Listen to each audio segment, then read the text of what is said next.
South India. जो north India है उसी का कोई हिस्सा है जो डूबता नहीं है। क्या? कौन सा हिस्सा है? अखंड भारत का एक ही चोटी है, संसार में प्रसिद्ध है। कौन सी चोटी है? एवरेस्ट, पूर्वी सभ्यता की प्रतीक। ईस्ट माने पूरब, एवरेस्ट पूर्वी सभ्यता की प्रतीक। एवरेस्ट चोटी दुनिया के पहाड़ों में इतनी ऊंची चोटी है कि सारी दुनिया जलमयी हो जाती है, लेकिन वो चोटी जलमयी नहीं होती।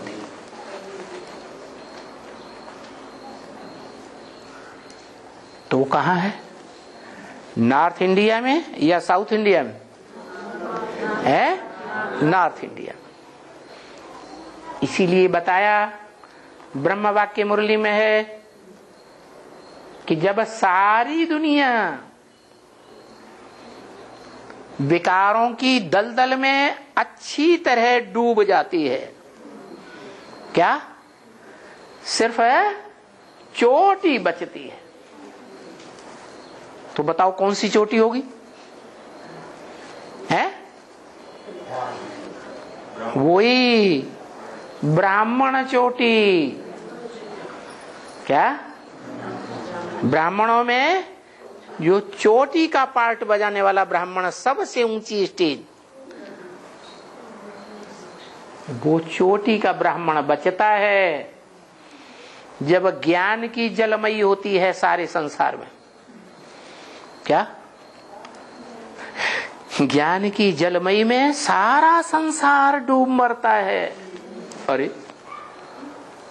अज्ञान में डूबना चाहिए या ज्ञान में डूबना चाहिए? अज्ञान में डूबना चाहिए। ये ज्ञान में क्यों डूब मरता है?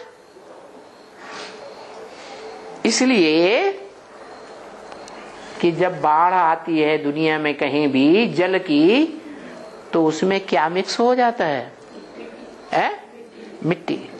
वो है हद की मिट्टी, और ब्राह्मणों की दुनिया में है ये शरीर क्या है? मिट्टी। देवभान ही मिट्टी है। ये देवभान की मिट्टी जो है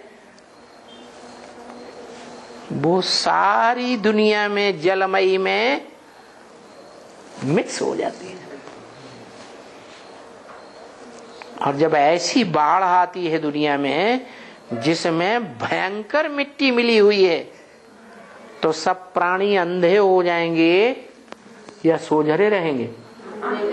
सब अंधे हो जाते हैं। अंधों को कुछ दिखाई नहीं पड़ता, कुछ मालूम ही नहीं पड़ता कहां जाएं, क्या करें, कैसे करें। सब खलास हो जाते हैं।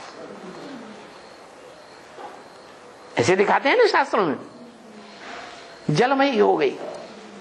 कौन सी जलमयी है? अज्ञानता की जलमयी कहें, उसे ज्ञान की जलमयी नहीं कहें। ज्ञान वो जिसमें मिट्टी का, देवभान का एक अंश मात्र भी न हो, वो है ज्ञान। जैसे दूध का भरा हुआ घड़ा है, प्योर दूध, और उसमें सर्प का आधा बूंद डाल दो। क्या? अच्छा, आधा नहीं, चौथाई बूंद ही डाल दो, तो क्या हो जाएगा? सारा गंदा हो जाएगा। ऐसे ही ये ईश्वर का दिया हुआ जो ज्ञान जल है, उस ज्ञान जल में अगर देवभान का एक टीपा भी मिक्स कर दिया है, तो क्या हो जाएगा? अज्ञान हो जाएगा कि ज्ञान रहेगा? अज्ञान हो जाता है। देखा होगा, ज्ञान जल का दान करने वाले ज्ञान जल का दान करते हैं, तो जिसको दान करते हैं उसके सामने ज्ञान दान करते समय कुछ न कुछ देभान में आते हैं या नहीं आते हैं? बोलो। कुछ न कुछ देभान जरूर आ जाता है। क्यों आ जाता है? इसलिए आ जाता है कि ये ज्ञान सुनाते सुनाते रमक में ऐसे आते हैं कि भूल जाते हैं ये ज्ञान हमारा नहीं है, ये ज्ञान उसका दिया हुआ है। तो देह अहंकार में आकर के थोड़ा भी देह अहंकार अगर ज्ञान में मिक्स कर दिया तो क्या हो गया? वो है विष हो जाता है। वो विष बढ़ता जाएगा, सारे घड़े में फैल जाएगा। तो सभी ब्राह्मण अपने जीवन में देखें कि क्या हम ज्ञान सुनाते हैं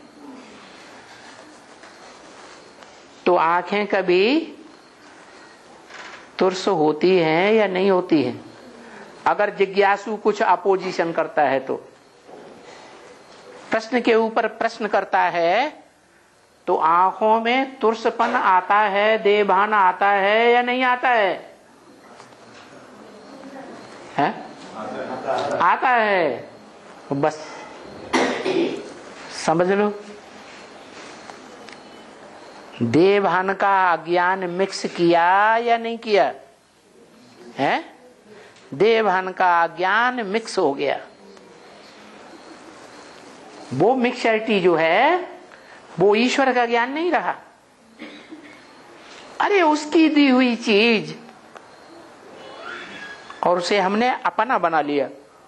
मैं हूं ज्ञान देने वाला, मैं जो सुनाता हूं चुपचाप सुनूं, कुछ बोलने की दरकार नहीं, कुछ प्रश्न उत्तर करने की दरकार नहीं। जैसे ब्रह्मा की औलाद कुख वंशावली देह अभिमानी ब्राह्मण, उनके संगठन में जाओ और क्लास में कुछ प्रश्न कर दो,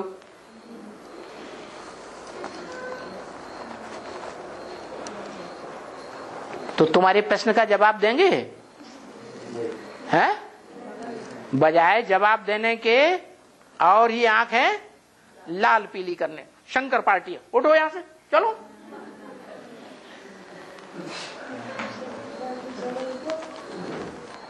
तो इसका मतलब देहभान आया या नहीं आया? ज्ञान समझ लिया कि मेरा ज्ञान है, मैं ज्ञानी हूं। क्या ज्ञानू बन गए? वास्तव में इस दुनिया में सबके अंदर देहभान भरा हुआ है। यहां तक कि इस दुनिया के जो भी मनुष्य मात्र हैं, मनुष्य आत्माएं हो, राक्षसी आत्माएं हो, देव आत्माएं हो, सबके अंदर इस दुनिया में अभी देहभान ही भरा हुआ है। 100% आत्माभिमान किसी में नहीं आया। 100% आत्माभिमानी की निशानी क्या होगी?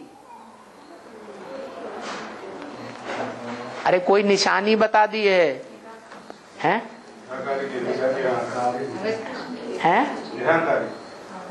निराकारी माने